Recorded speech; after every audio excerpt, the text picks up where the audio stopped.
Oh, one strong and free, one land and one nation is our cry. Dignity and peace neath Zambia's sky, like a noble eagle in its pride. Zambia, praise to thee, O one strong and free. Praise be, praise our great nation.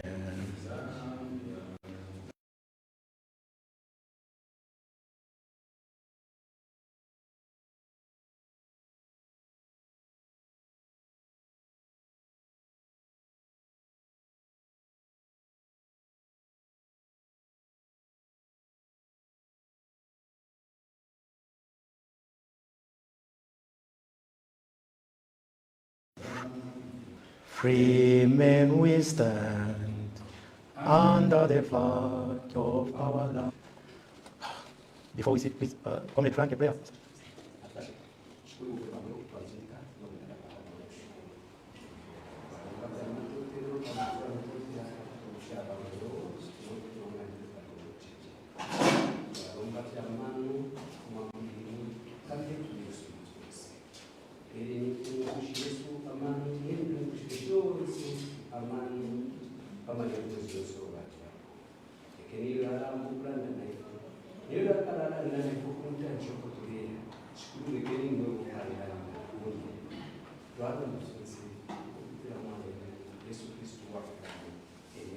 Amen.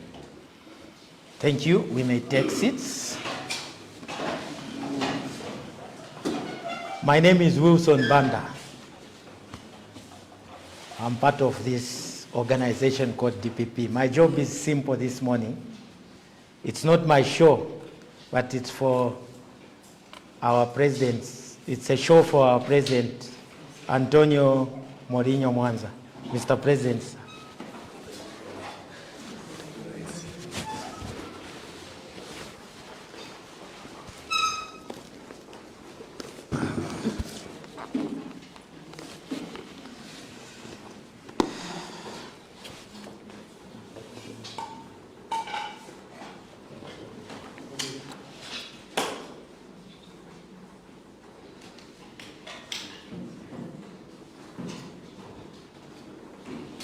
Thank you so much to Comrade Wilson Banda, who is our party national spokesperson for the Democratic Progressive Party, DPP. Today, we will be launching the Democratic Progressive Party, a party that is duly registered, a party that has got the certificate, and a party that is united with no any form of factions. So,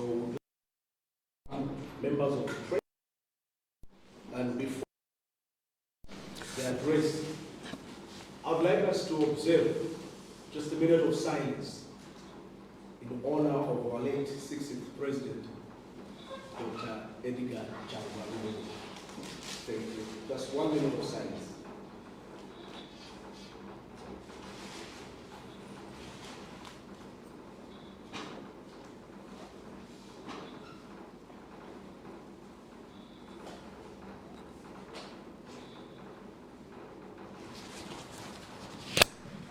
Thank you.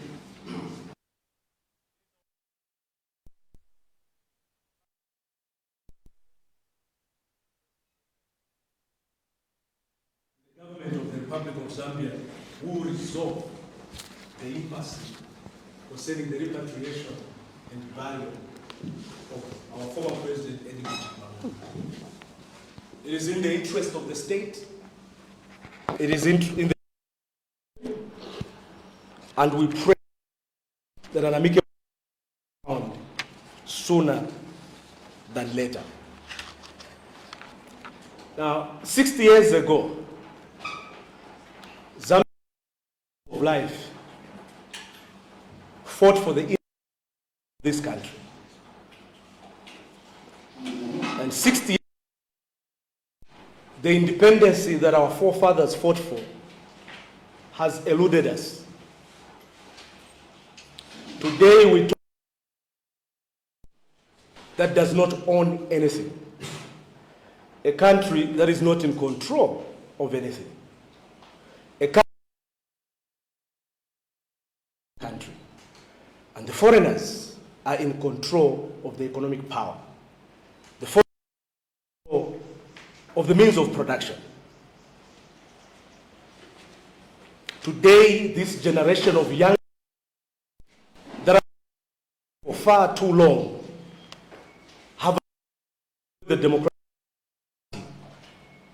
to stand up their right of place. This has to take over from the independence generation. His Excellency President Hakainde Sami Hichilema will be the last of the leaders of the independence era and the independence generation. Zambia is a country that is made up of over 70% of young people. And it's an affront, it's unbelievable that 60 years down the line, the young people who form the majority of the population are out of leadership. And the young people are languishing. And the young people are used as tools of violence, as tools for political pandering. And they are used to beat up the support for the older generation. That period of using young people as tools for the older generation has come to an end today as we launch the Democratic Progressive Party. This is a party for all Zambians. And our slogan is very simple. DPP, Democratic Progressive Party, ni chabonse.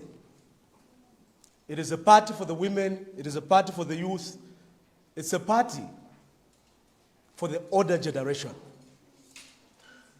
We respect the role that our older generation ought to play.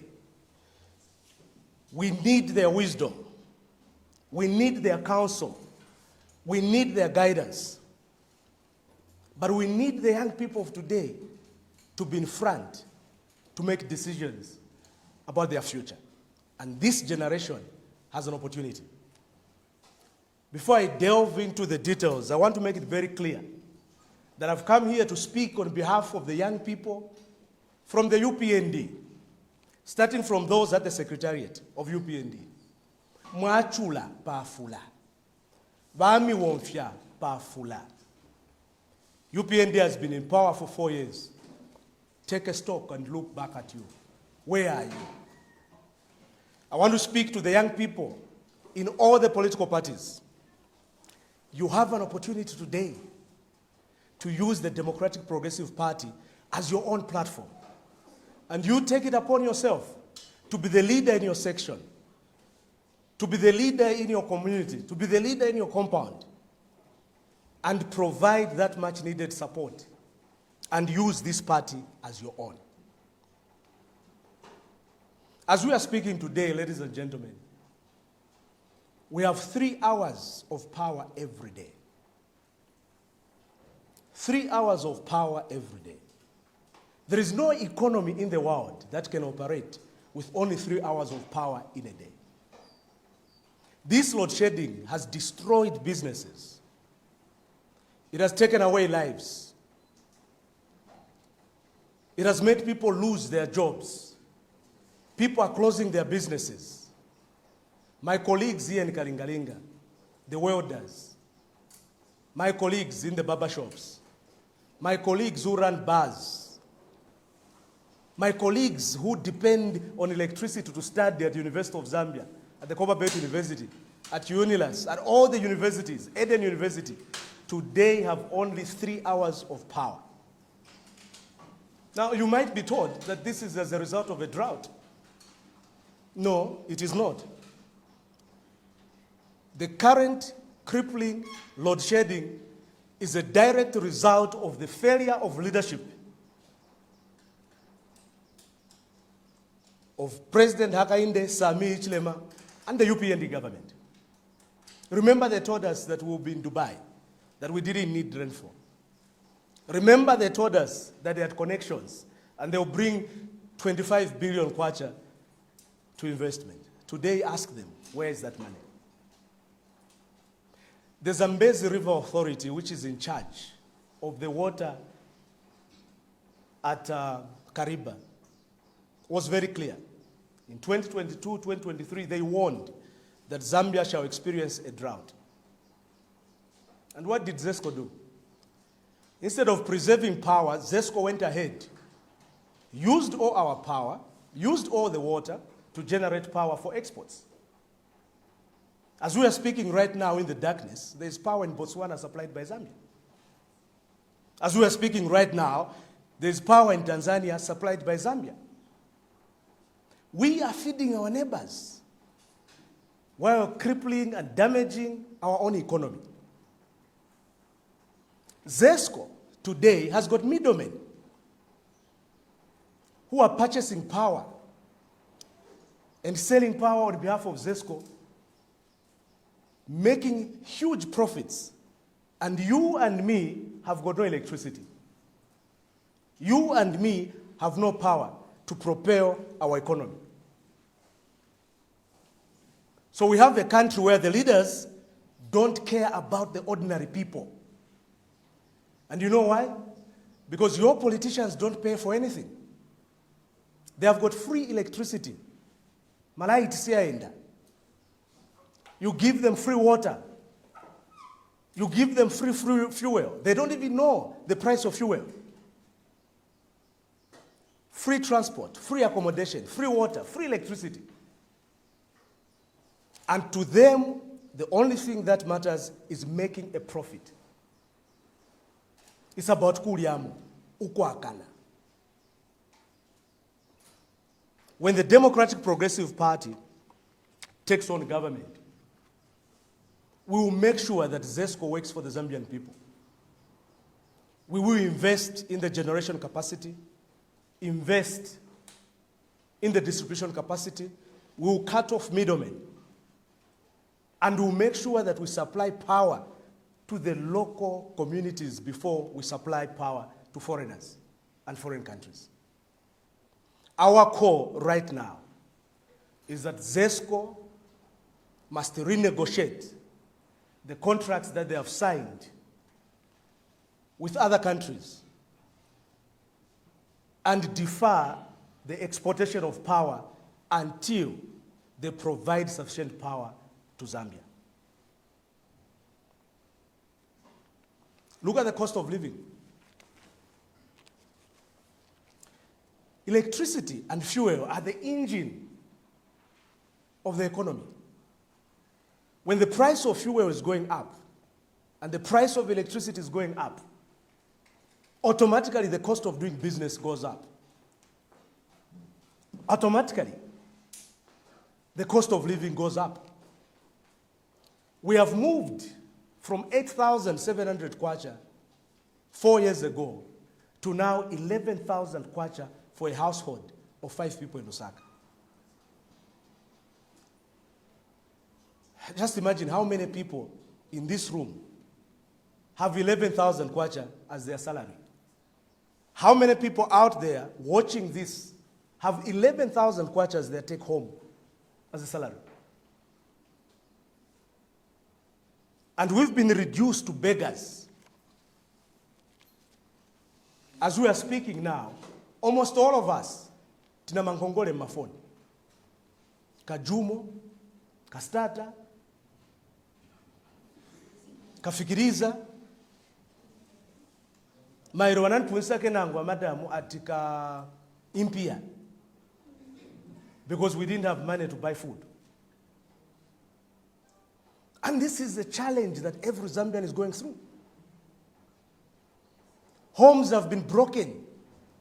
Marriages have been torn apart.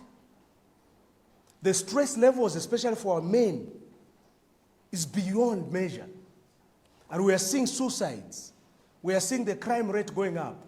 We are seeing divorces. Imagine, within 12 months, over 31,000 marriages dissolved. And those are only marriages that have been reported. Those of you that have got marriages where you went to court. What about me and many other Zambians who married traditionally and we don't report? Today, a lot of men have decided not to ask their wives what time they're coming back home, because you cannot control a wife whom you do not provide for. The levels of immorality in our young people is so high because you cannot control a child that you do not provide for. And our government leaders don't care, because for them, everything is free. Because for them, they are getting contracts. Because for them, they are sharing mukula. They are sharing sujilite.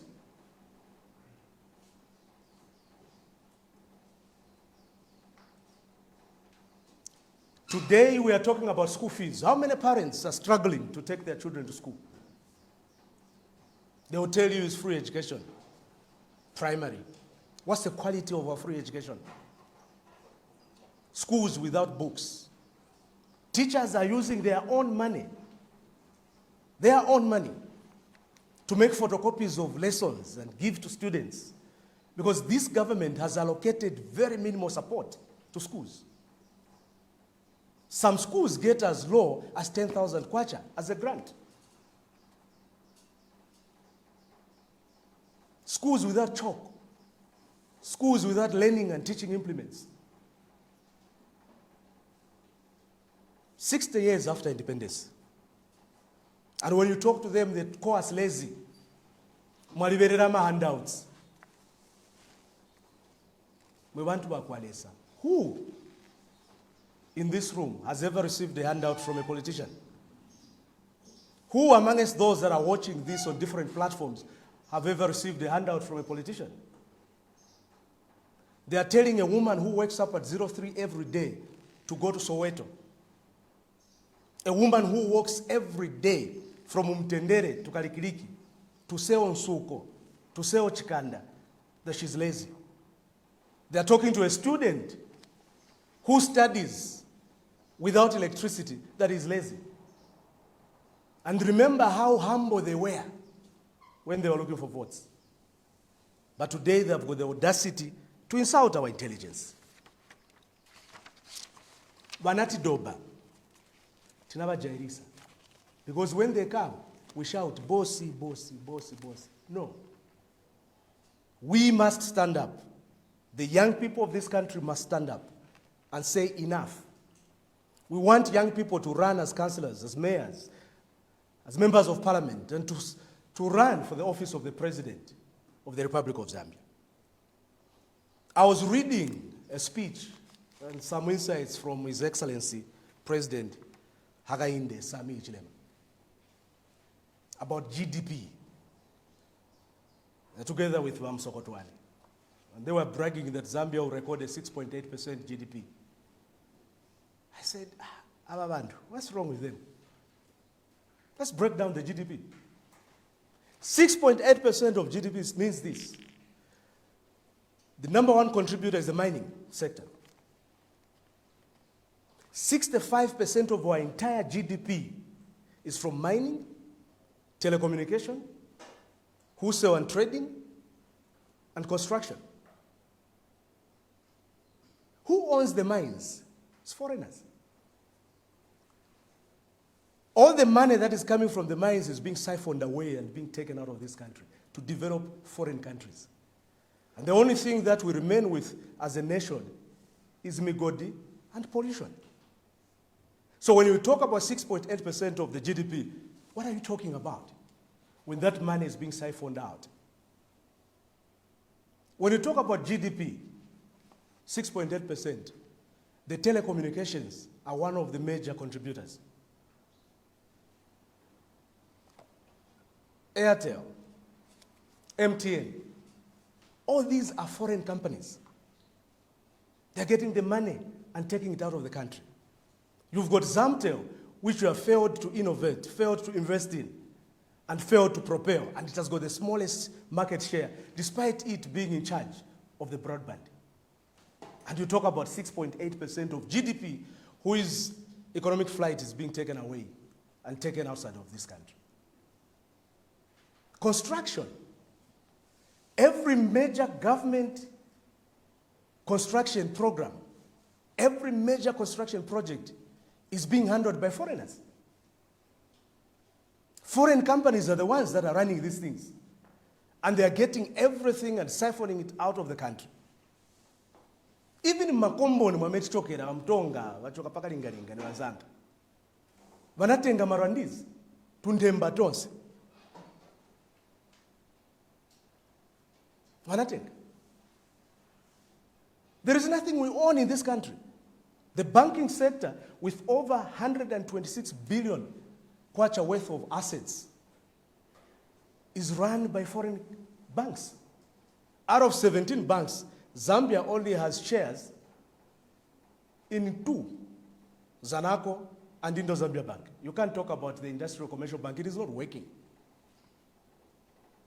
So all the money that you send, whether it is through Airtel money, all that money you send is being siphoned out of this country, and you remain with nothing but figures on your piece of paper and talk about GDP, 6.8%. When you can't provide drugs in the hospitals, you can't provide books in the schools, you can't provide water. Ubunonshi, wabafyepama pepala. We will change that. As Democratic Progressive Party, we believe that this country belongs to the Zambians, and that Zambians must be the ones to own and control the means of production. For as long as the means of production, for as long as the strategic economic sectors are in the hands of foreigners, there will be no development in this country. Go to hotels run by foreigners. Go to Livingstone. Go to Siavonga. All the fancy lodges are run by foreigners. Go to the shopping malls. All the shopping malls are run by foreigners. There is nothing that we own as a nation. There is nothing.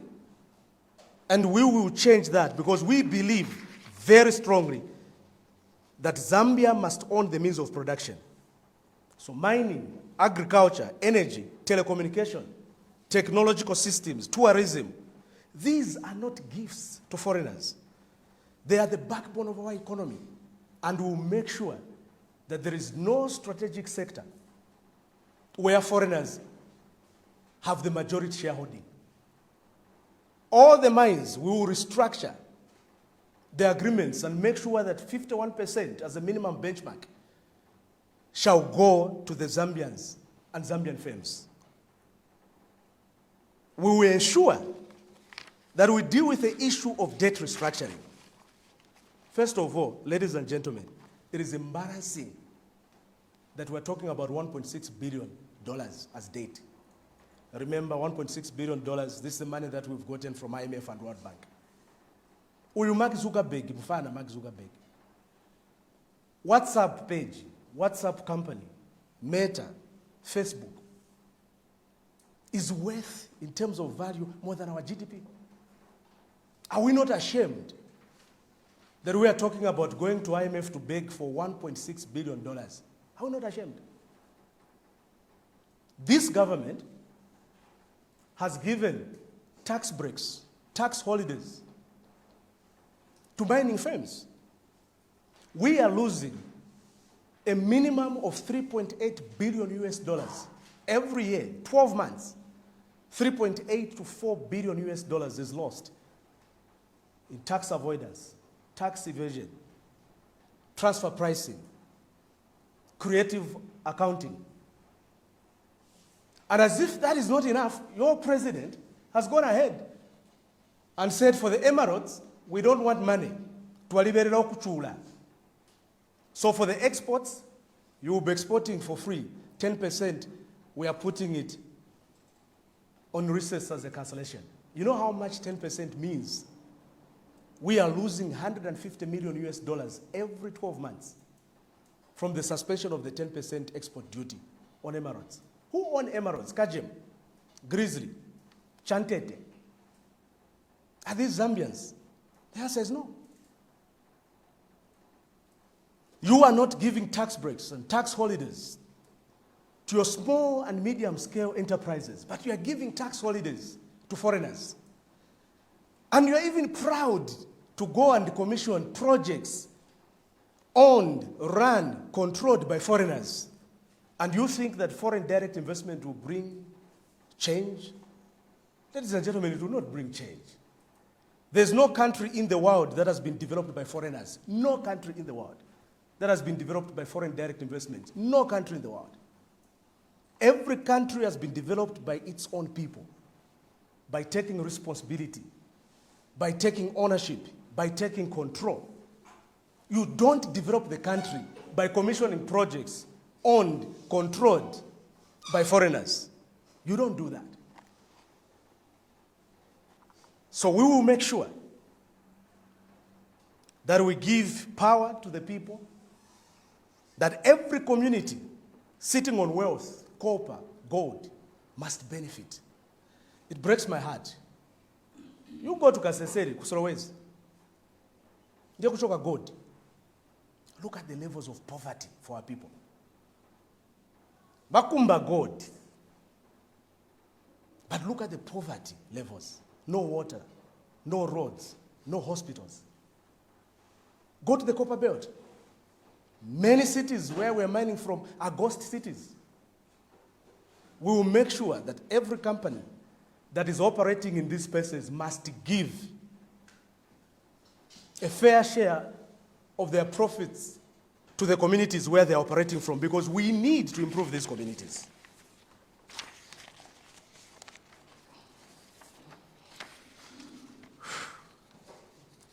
You know, when we talk about banks, it breaks my heart.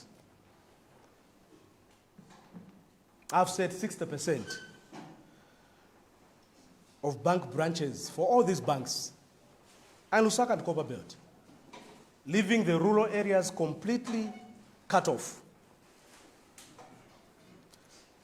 The Zambia's banking sector is 67% controlled by foreigners.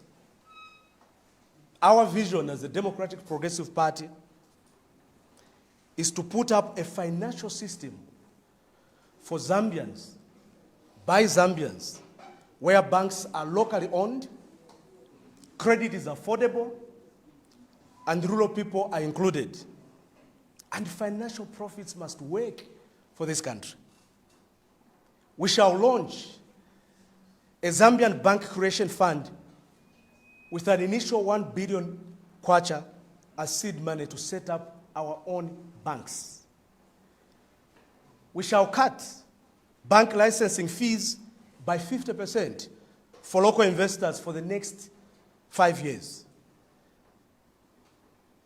This will ensure that Zambia gains control of their own money and not foreigners. Imagine today, how many of us in this room can get a loan from a bank? Because first thing was up for that collateral. Inechoka kwa kalingalinga. Collateral nzacho sako? How many young people today have collateral? If you are failing to have food, you are failing to take your children to school, if you are failing to make ends meet, how are you going to have collateral? We will provide tax credits to foreign banks that localize ownership, and will establish an SME credit guarantee fund to reduce the interest on the loans. You know, our friends are very interesting. Them, they believe that you can develop an economy by squeezing liquidity. So you have seen them increasing the monetary policy rate. You have seen them increasing the statutory reserve ratios. What that does is that it takes away liquidity from the economy. You bring down inflation simply by raising your production and your exports. That is the only way that you raise your foreign exchange. Would like to create 200,000 jobs just from the banking sector, finance, and the insurance market alone. These are things that we can do in the next 5 years. We want to expand microfin and the concept of village banking because it is working. Vimatishu kunyumba tipulumukira muli ka village banking kama damu.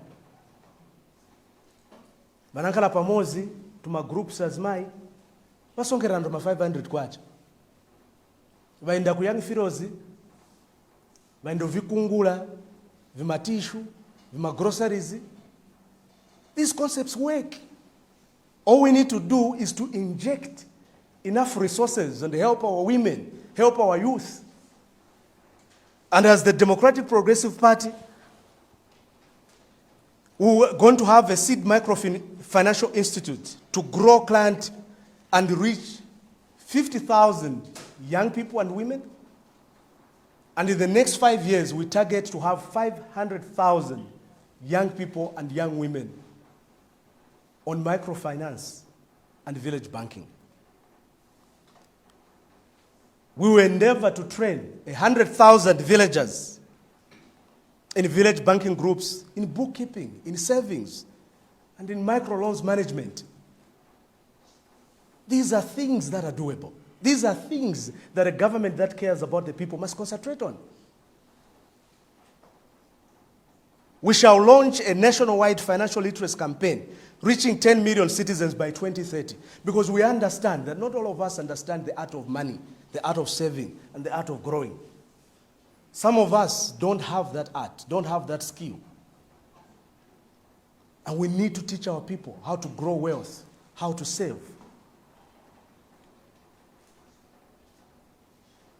And we will ensure that all banks at least provide 1%, all local banks, all Zambian-owned banks will dedicate 1% of annual profits to community projects.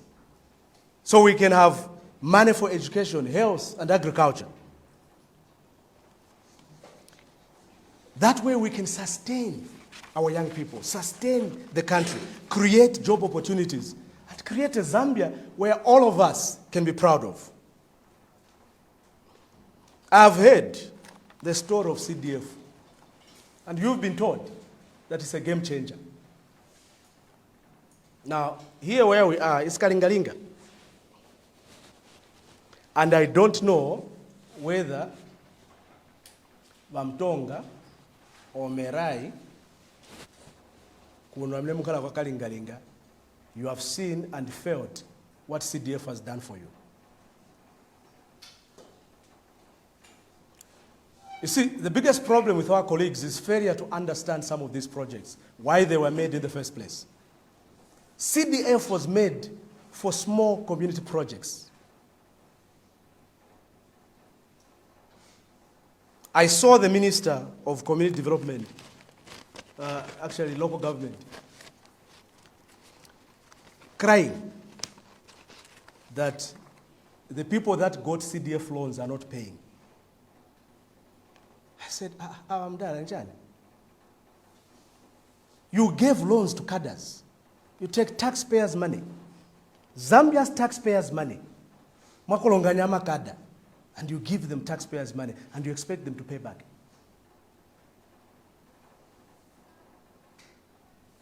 We will make sure that, first of all, there is a scrutiny of who gets taxpayers' money. We will make sure that we train the groups that we give taxpayers' money. And we will make sure that we put safeguards, monitoring mechanisms to ensure that the people's money is protected. And as Democratic Progressive Party, we have itemized the key challenges in CDF. Number one is a bureaucratic red tape. The Public Procurement Act number 8 of 2020 imposes very rigid tender procedures that often delay the commencement of CDF projects. If you look at the CDF Act of 2018, it requires that all projects must be submitted, all projects lists must be submitted to the Minister of Local Government and the Rural Development for approval. Imagine 156 constituencies and all the projects that each constituency has agreed upon on CDF must first be submitted to the minister in Lusaka. We will amend the Procurement Act to create a special CDF procurement framework with simplified thresholds for local level projects. And we will remove the role of a cabinet minister sitting in Lusaka to be the one making decisions of which projects must be given out and which projects shouldn't. How do you sit in Lusaka and assume that all the 156 constituencies need Land Cruisers? Who asked you, who told you that in Karingaringa we want a Land Cruiser? Who told you? Who told the minister that us we want a Land Cruiser? Who told him that you have to give us a Land Cruiser as an ambulance? Who told him? And you see this smallness of thinking that sinking boreholes and decommissioning toilets is a way to develop this country must come to an end. We cannot develop this country if we continue to believe in the smallness that we have seen in the past 60 years. We must think bigger, think for the next 100 years, and think outside the box.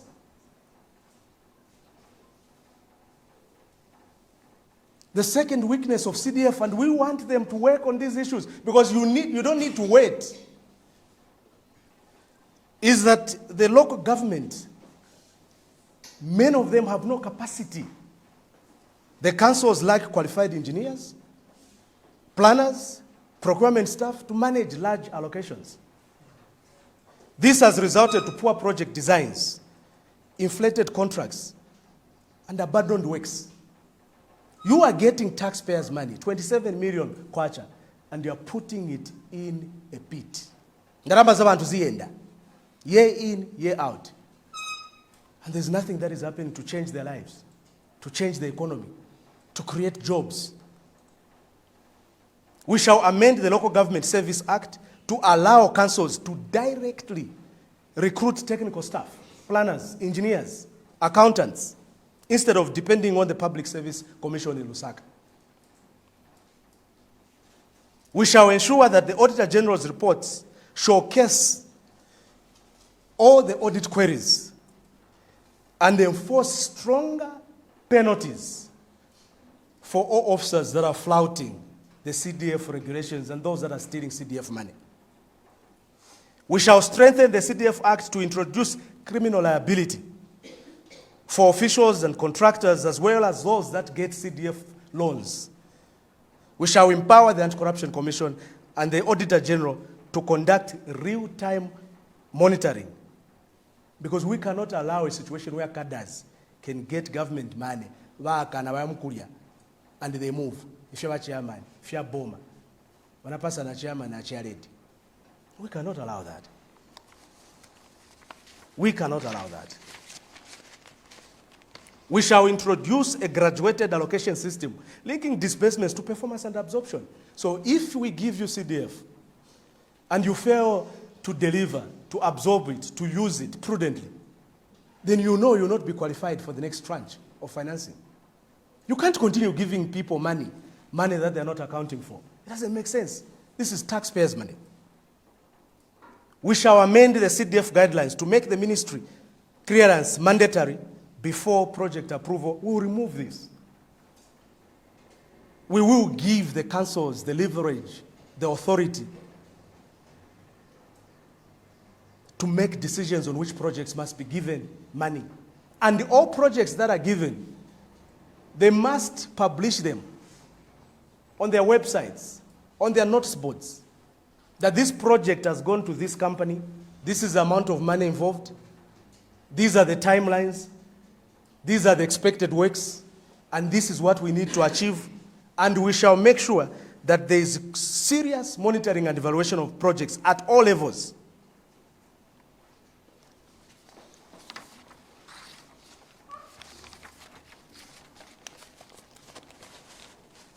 I want to talk about the state of our democracy. If If you saw yesterday when we were advertising this, and I want to thank the media that are here, and all of you that are watching us across this country on different platforms. We said we will address the nation. And it was simple. Because if we said today is the official launch of the Democratic Progressive Party, I'm very sure that an overzealous police officer would have come here and would have been asking us for a permit. So we have learned the way they play their Mingalato. And we just say we address the nation. Se mwapeza kapokola pano. No, tamkwete permit now to fight. No, for security reasons. Which security? We are from Kalingalinga. Who can endanger us? This is our country. So we deliberately just said we are going to have a national address. Fellow countrymen, our politics have become too small, too petty, too tribal, and too polarizing. We have reached a dangerous point where people will support what they know deep down in their hearts that it is wrong, but they'll support it because it's coming from the political party where they belong. I look at my friends, the praise singers. Tivutika now mkomboni. And if you want to know the state of hunger, mukaende pa secretariat ya UPND. That's when you know the state of hunger in this country. But you're going to have people praising what is wrong. Deep down in their hearts, they know this is wrong, but they'll praise it because this has been said by their political party, by their political leaders, and their president. And you're going to have people that are going to fight you, even when they agree with what you are saying. Yesterday we saw people accusing us that we want to sell our souls to UPND, even when they know what we are and what we stand for. But because of the pettiness, the bitterness, the hatred, and the smallness of our politics, you don't even want to agree that the guy from the other side has got a brilliant idea that you need to support, just because it doesn't come from your camp. This culture has killed honest debate in our country. Good ideas are rejected. Objective criticism is condemned. And the leadership is reduced to a game of sides, not service to the people. I've seen His Excellency, the President Hakainde Sami Hichilema, saying you are against the constitutional reforms because you hate him. I looked at my daughter, I said, please, this is not a love-hate thing. This is a country we're talking about. This is not a game of hate. There's nobody who hates you, Mr. President. This is not a game of love. This is an issue of providing leadership to the people. It's about providing water, roads, bridges, jobs to the people who are suffering. It's not an issue of feelings. It's not an issue of hatred. And sometimes I sit and wonder, because I've got one young man whom I've learned on social media, Dunstan Lungu. He's always putting up the posts of His Excellency, the President Hakainde Sami Hichilema. All the things he used to say when he was in opposition for the 15 years he was in opposition, and how he has changed course now. Mr. President, you criticized your predecessors. Allow us to hold you accountable. Allow us to criticize you. And we shall do so with no fear. We shall hold you accountable. For you are in that office for the people of Zambia. For you are in that office to deliver. For you are in that office to serve. So it's not a hate-love relationship. There's nothing about hate. What is wrong must be condemned. Our people have lost trust. They elect you as a leader, you turn out into a motivational speaker. People are not looking for a motivational speaker. They are looking for a president that is going to give solutions to the issues affecting them. A president that is going to end load shedding. A president that is going to create jobs for the people. A president that will respect each and everyone, irrespective of where you come from. They are looking for a president who is going to provide leadership on the international stage. They are looking for a president who is going to unite this country. We are not interested in speeches, in press briefings.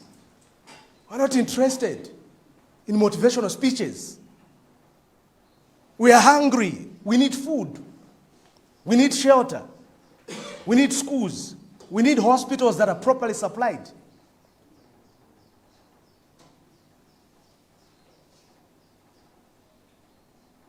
Our leaders have lost trust. Our people have lost trust in our leaders. They have lost confidence. They no longer see leaders as servants, but as masters. And our media, I need to talk to you, my colleagues, because you are my friends through and through.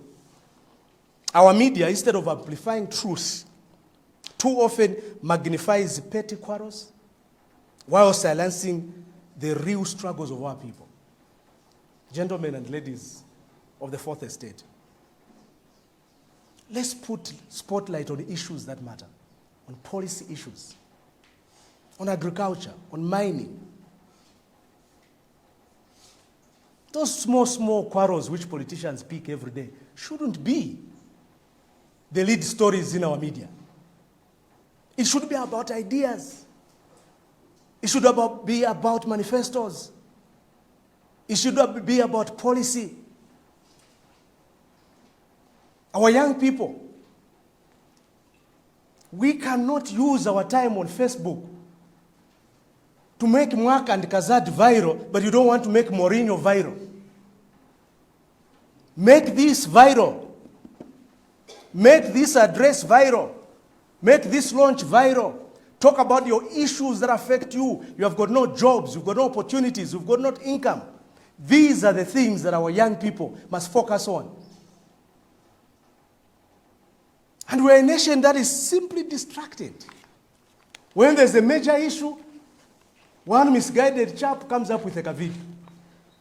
And social media is taken awash about a video of our young, misguided youth who needs counsel, who needs love, who needs to be embraced. Let's go viral, guys. Mweba iche, imisepela, mayusi. Let's go viral on issues that matter. We have watched these videos, Yomangri and Amanektai. Those are not things that will add any value to you. We should go viral on issues that matter. Let's use social media to raise awareness, to hold this government accountable, and to make sure that the same way we put in there using social media, that is the same way we should use social media to remove them and usher in a democratic progressive party leadership that will deal with the problems facing the young people, facing the women, and facing the generation of today. I stand before you with hope, with humility, with confidence in what Zambia can do. Hope that Zambia can rise above this. Hope that our politics can be bigger than tribe, than party, than petty fights, than selfish ambitions. We must build trust. We must restore dignity. We must put the people first, not politicians. Together we can build a nation where leadership is about service, where criticism is embraced, divergent views are embraced, and where truth is never silenced. I want to talk to my fellow political leaders in the opposition. People are saying there's no opposition because we have failed to provide guidance. We have failed to inspire a nation and provide hope. And we are here as Democratic Progressive Party to provide the platform for all Zambians, to provide that hope, to inspire a nation to work together as a team, as one Zambia, as one nation. This issue of tribe. My son, Romeo, who is doing his 4th year in university, who was helping me to draft these notes, as I'm not computer savvy, doesn't know anything about tribe. Doesn't know anything about tribe. Where we meet, where we drink from, we don't know anything about tribe. Whenever you see a politician talking about tribe and using tribalism, just know they have run out of ideas. A politician will use tribe to win elections, to win votes. Just take a simple analysis of all these politicians. Go back to their villages and see what they have done for their villages. Nothing, zero. But when it suits them, they use tribe. They use ethnicity to gain votes. The era of the 60s, those that thrive on tribalism, ends today. We are ushering in a new generation of leaders, of entrepreneurs, that will see each other as Zambians, that will embrace each other as Zambians, that will have nothing to do with petty divisions of where you come from. All of us here have got friends that come from other tribes. All of us here have got relatives that come from other tribes. All of us have married from other tribes. We are one Zambia. We are one nation. We are one people. Don't allow petty politicians in Lusaka to destroy the unity of the nation that we've built over the last 60 years with their pettiness of tribalism. No. So we in the opposition must provide credible checks and balances. We in the opposition must provide alternative policies. We in the opposition must not be afraid to speak. Democracy under the UPND is under massive threat. Seditious charges, cybercrime, these are laws that have been used to silence the opposition. Right now, as I'm speaking to this nation, they are looking through every word that I speak. They want to find somewhere where there's hate speech, somewhere where they can charge me with sedition, somewhere where they can use the cybercrime law to pin me down. We are not afraid. We will speak for this country because it belongs to all of us. The UPND must stop abusing the justice system, using cyber crime laws and using seditious laws to clamp down on opposing voices. They should allow the Zambia police to work as professionals, to do their job and allow us from the opposition to freely mobilize and speak to our people, to have rallies and to have protests peacefully as provided for in the Constitution of the Republic of Zambia. We are worried and concerned, very concerned, with the state of the Electoral Commission of Zambia. We believe the Electoral Commission of Zambia has reduced itself to an appendage of the UPND. We don't believe that the Electoral Commission of Zambia, in its current structure, in its current format, can produce credible, free elections in 2026. The Electoral Commission of Zambia has the Electoral Process Act number 35 of 2016. They have the Electoral Commission of Zambia Act of 2018. The Electoral Commission of Zambia has failed to enforce these acts, to stop the violence in by-elections, to stop the vote buying in by-elections, to stop the abuse of state resources where those in government are using government facilities, government vehicles to do their campaigns.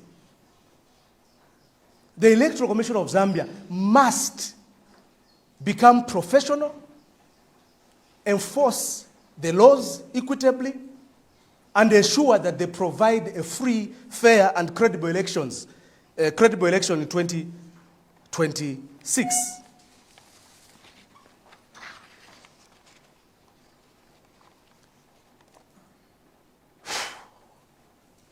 Corruption, transparency. That's our framework. We were taught that there will be zero tolerance to corruption. Today, the Auditor General's office does an audit, and they keep it a secret. Today, the Anti-Corruption Commission of Zambia tells you that they have got ministers whom they are investigating, but they do not have the power, nor the courage to name them. We don't blame ACC. ACC has been taken to Community House. It is being housed under State House. We as Democratic Progressive Party will ensure autonomy and total separation of powers. That the Anti-Corruption Commission the Drug Enforcement Commission, the Zambia Police, under the Democratic Progressive Party shall operate professionally and independently without any interference from the politicians. And in keeping, ending the theft, pilferage, and mismanagement that is going on, we are proposing the following. And this, please, we want the UPND government to take note of these policy measures and use them, even as they are waiting to march out. They still have got some 11 months. They can implement these policies that we are proposing, and they can change things. In terms of procurement, we as Democratic Progressive Party will ensure open and competitive procurement. All tenders will be conducted through an e-procurement portal which is accessible to the public. One of the biggest challenges when it comes to corruption, it is the issue of interference. For you to get a contract, you need to know someone. Ngatuzi wa mwale, nish contract tuzaiona. You take your own karata, you want transfer. Transfer ankalirapo karata. Ah, inasowa, but ya lunch, mwasi yako ya lunch. No. We shall digitize all government operations to ensure that we remove the human interference. We shall publish all awarded contracts, suppliers, and the prices on the ZAMSA website within 7 days of award. We shall introduce medicine price reference index to prevent inflated pricing benchmarks. You saw that they were inflating prices of medicines of up to 1,700%. And you sit as head of state. And it's normal. Kwacha mwatenga na mamota kedi, wazamsa baba mangwala. Mazuro futu mabweramo, wazamsa baba mangwala. And you go and sleep. We will not tolerate that. We will ensure that all suppliers will have to register and pre-qualify before supplying. We shall evaluate their past performances, evaluate price competitiveness. We shall ensure they have got the proven capacity to deliver, and we shall ban for life any company that will be found wanting. All large tenders must be audited by an independent third party before contracts are finalized. And we shall establish a multi-task, multi-sector holder tender oversight committee from anti-corruption, including Anti-Corruption Commission, the Office of the Auditor General, the Minister of Home Affairs, the Minister of Health, the medical professionals, and opposition members of parliament to ensure transparency, accountability, and that we remove corruption. We shall ensure that we have an end-to-end digital tracking. This is 2025 in Mwanza. There is no way that in 2025 you can have a situation where you don't even have CCTV cameras at ZAMSA. That's unacceptable. I would like to quickly go to the education sector. Now, me, I'm a teacher by professional. Okay? By profession. I'm a teacher by profession. Trained by the University of Zambia. The University of Zambia, Mwanza, Ijayunza Kudara. Not Yunza, many bantu bantu mira mafoni mori nyobana wako ni chani. Ijamene Yunza Ijakudara. Ya no computer, no internet, no chat GPT. And education is very dear to me. The biggest challenge we have, ladies and gentlemen, is the curriculum. I can't believe that in 2025, we are still dealing with zinjanthropers, grasshoppers, Mwenemutapa Kingdom. Under the Democratic Progressive Party, we will introduce a modernized curriculum that is aligned with international standards while being tailored to Zambia's unique socio-economic realities. The curriculum will emphasize critical thinking, creativity, innovation, and practical skills that directly respond to the demands of the job market and national development. I was sitting with one of the former permanent secretaries in the Ministry of Education. And I asked him, in my PS, iriya sexual education, yauti mabuku mwaletamu tukabudula twabana. Inachoka kuti. He said, donor-funded projects, because we have failed to provide enough funding to schools, to the Curriculum Development Center, to print books. So now they force on you, ufuna sufuna unkala warenbo.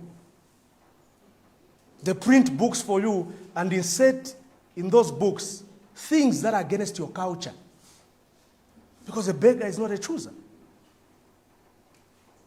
These are the practical and actionable measures that we take as the DPP. And we want the UPND to take note of these. This is about Zambia. We shall establish a National Curriculum Review Commission with educators, industry experts, technologists, and community leaders to ensure the curriculum meets both global and local needs.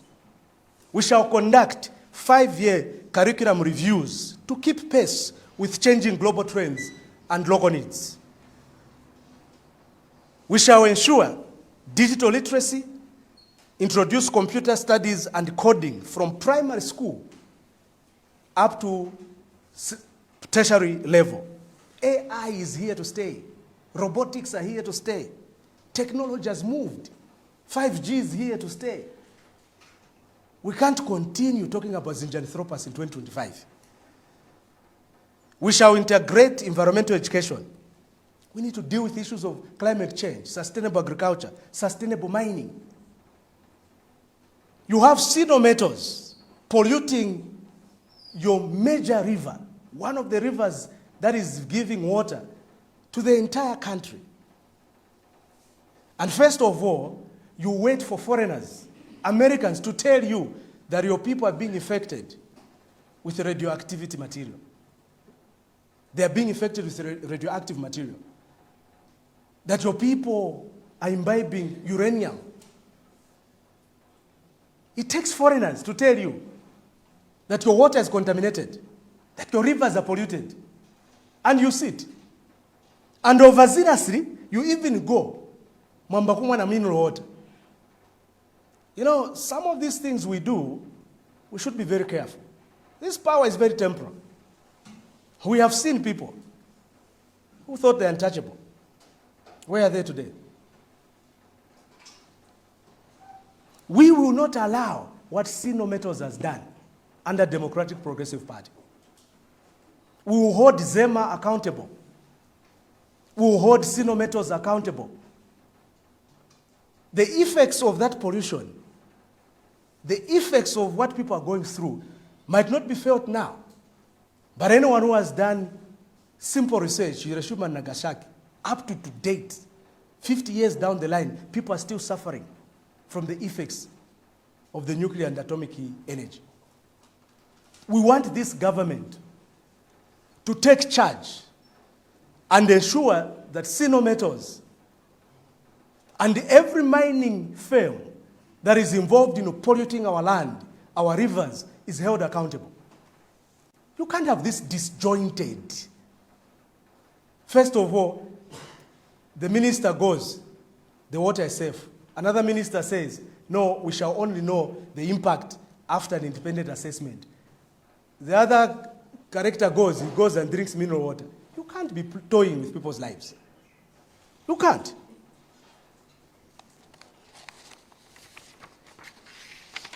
We shall invest in infrastructure and technology integration. We shall promote industrialization. We want to focus on a shift from rote learning to competence-based assessments. I went to school. When you go to school so many times like I have done, you come to start questioning your education. And this school, what is the idea here? What I'm learning in school, I can't find it in the market. So we will make sure that there is a connection between the industry and the education. And there will be apprenticeship. We want people to get trained. You are at school. If you are doing geology during the holidays, you must be attached to a mining firm. If you are doing law during the holidays, you must be attached to a law firm. You must learn these things as you are growing on with your education. Let's look at teacher recruitment. We have challenges to do with teacher recruitment. And we will make sure that, first of all, there will be transparency. We will digitize the recruitment process. Transfers, upgrades shall be done digitally so that you remove the corruption. You don't need to pay anyone for you to have your pay grade upgraded, because these things you have worked for them. I would like to end by talking about the health sector, because this is one of the things that this country really is grappling with. And I'll focus on the issue of NEMA. You know, NEMA was meant for people who don't have money.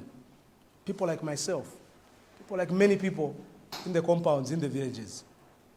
But NEMA is not working because government has failed to finance NEMA properly. Under the Democratic Progressive Party, we will make sure that we improve coverage from the current 35% of the population to 80%. We will make sure that we provide the much needed finance to clear the backlog that NEMA has. We pay off all those that we owe. I want to talk about debt. Ladies and gentlemen, there will be no contraction of debt without parliamentary approval. We will operationalize the constitutional requirement that Parliament, as the People's Assembly, must agree on the date that we want to contract on behalf of Zambia. We will not allow Mungulu debt contraction. And as far as the IMF is concerned, I want to make it very clear. We shall collaborate with the IMF on technical matters, on concessional loans, but not on getting austerity measures from IMF, where they tell us that you have to remove subsidies on fuel and remove subsidies on electricity. No. Under the Democratic Progressive Party, we shall subsidize electricity and fuel. And some people have asked me, where will the money come from? Just look at the FIC reports. Just for 2024, FIC reports show that we lost $3.5 billion US unaccounted for. If you do the auditing in the mine, it will show you we are losing up to $4 billion US every 12 months. We will remove tax holidays, tax breaks. We will pay all the VAT backlog refunds, but after that, we will remove the VAT refunds. We will make sure that the mining companies and all major conglomerates pay a fair share of taxes, and we shall use that money that we are losing from corruption, that we are losing from tax evasion, that we are losing from transfer pricing, that we are losing from unaccounted for tax revenue. That is the money that we will use to subsidize electricity, to subsidize fuel, because these are the engines of your economy. If you don't do that, ladies and gentlemen, you are going nowhere. I know they tell you that no, subsidies don't work. Every nation subsidizes. Every nation in the world that is serious with development subsidizes. So we shall prioritize and subsidize. As we end, I want to say this. To all those who don't know which political party to belong to all those whose political parties have got factions and you don't know where to go, you've got 3 presidents in one political party. This is your party, DPP.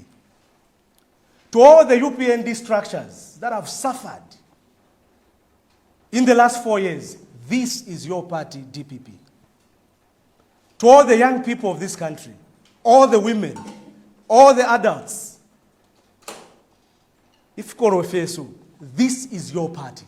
Use the Democratic Progressive Party as your platform to liberate this country, to develop this country, to change the way we live, and to create a new Zambia. where we own our resources, where we have control over our resources, where we don't listen to IMF and World Bank or listen to China or listen to America, but we listen to our own people. This is your party. Ladies and gentlemen, today we have officially launched the Democratic Progressive Party, and we shall move every breath of this country. We shall knock on every door, and we shall talk to all of you, and we will listen to you, and we will create a better platform. To the UPND, be ready. We will hold you accountable for everything that you do and for everything that you omit to do. To my opposition political leaders, this is your party. Let us unite and build a country that will see jobs for the young people. Our target is to have 1.5 million jobs in the next 5 years by industrializing in mining, agriculture, telecommunication, trade, value addition. And to the small and medium scale enterprises, we will make sure we will give you tax breaks. We will reduce your tax burdens. There is no way that ZRA is leaving foreigners who are owing millions and millions of dollars, but they are punishing our small and medium scale enterprises. DPP Chawonse, may God bless Zambia and may God bless all of us. Thank you.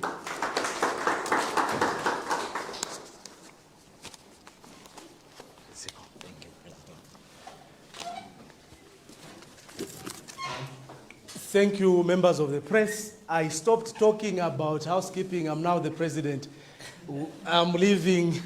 Let me just leave these gadgets. Thank you so very much. Thank you so much. Thank you.